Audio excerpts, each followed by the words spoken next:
Chairperson, let me start by saying that this matter has indeed gained a great amount of attention of South Africans and I think internationally. Largely because, Chairperson, this concerns the wealth of the land of South Africans. The Freedom Charter says very clearly that the people shall own the wealth of this land. An alternative equivalent to ownership speaks exactly against that principle,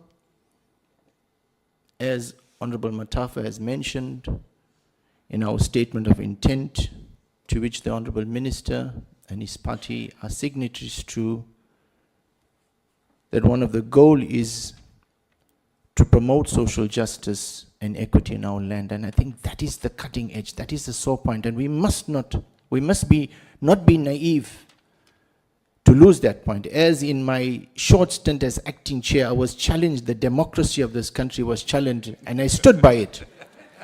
I will not be naive in this house to say that we cannot talk about this.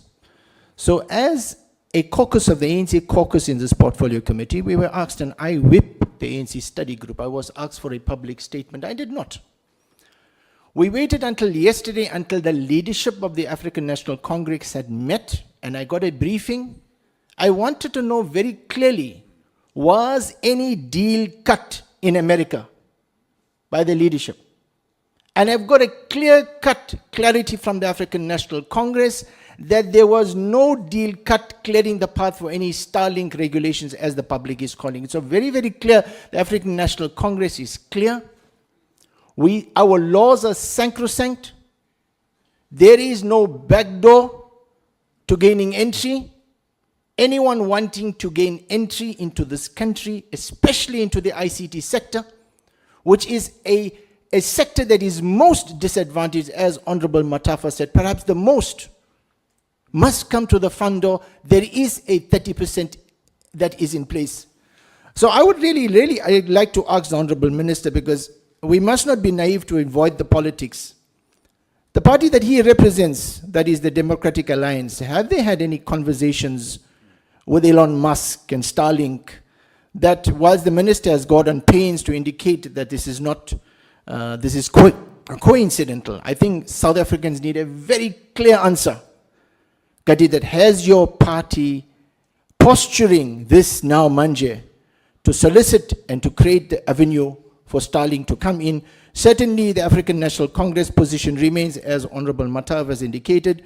We will not support this policy directive. We will call for its withdrawal. Chairperson, having clearly identified our party position and requesting the Honorable Minister to make known his party positioning, and that there's been no back chat rooms taking place in America last week, I'd really like to ask, the EEIP that the minister is proposing, what is the history of the EEIPs that have been in place thus far? And how have they benefited the people of our country tangibly, especially in terms of transformative agenda? Chairperson, another area that I wish to raise with the Honorable Chairperson is that he is considering that Section 9(2)(b) of the ECA clearly mandates a 30% HDG ownership for licensing. What is the legal justification for your policy, Mr. Minister, for your policy directive that aims to bypass this requirement, that equity equivalent programs which fall under a separate legislative framework? Are you not essentially trying to reshape the laws through unilateral action, thereby diminishing the authority of Parliament?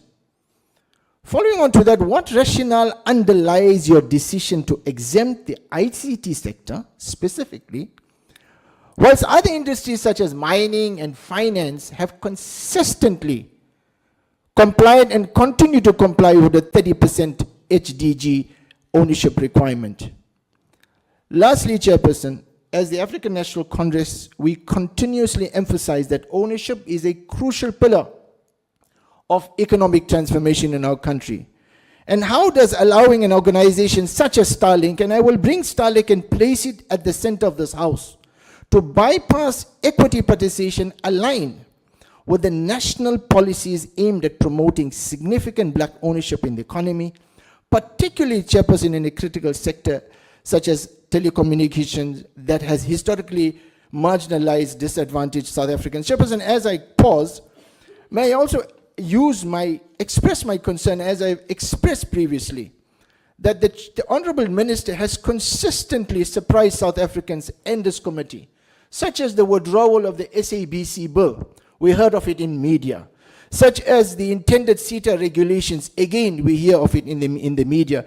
Chairperson, I wish to record my concern that we would really like to be taken into confidence by the minister so that this portfolio committee and the minister can work collaboratively to benefit our countries rather than using the media as a means through which this portfolio committee is communicated to. Thank you so much, Chairperson.